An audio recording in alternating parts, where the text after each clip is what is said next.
Ça n'est pas la Russie qui a commencé cette guerre, c'est l'OTAN à partir de Maïdan en 2014 pour essayer de mettre les armées de l'OTAN contre la frontière russe pour ensuite entamer la destruction de la Russie. Bien entendu, on peut comprendre que l'Ukraine ait besoin de stabilité et de protection vis-à-vis de la Russie, je ne dis pas le contraire. C'est justement toute l'architecture qui est en train d'être développée en ce moment et à laquelle réfléchissent à la fois les équipes de Trump et celles de Poutine. Là-dedans, les équipes corrompues jusqu'à l'os de Zelensky, soutenues par la folie guerrière des Macron, Merz et Starmer, ne pèsent plus rien. Il faut souhaiter que 2026 soit l'année où une solution sera trouvée pour arriver enfin à la paix.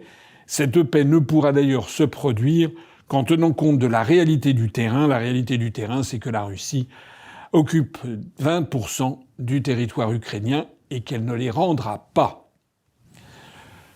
Je souhaite aussi que la paix, mais aussi le bon sens et la sagesse et l'humanité tout simplement prévalent au Moyen-Orient, que l'on parvienne à un accord entre Israël et la Palestine.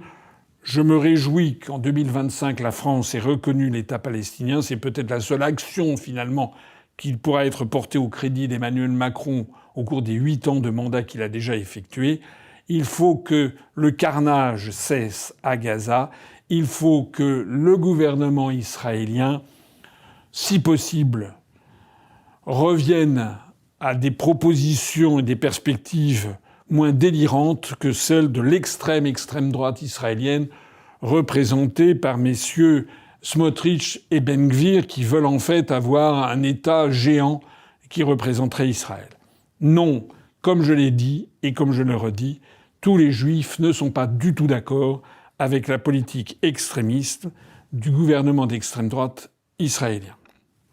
Je souhaite aussi que la paix prévale dans le détroit de Taïwan, que la paix prévale en Afrique de l'Est, notamment dans l'Est du Congo, un conflit très oublié.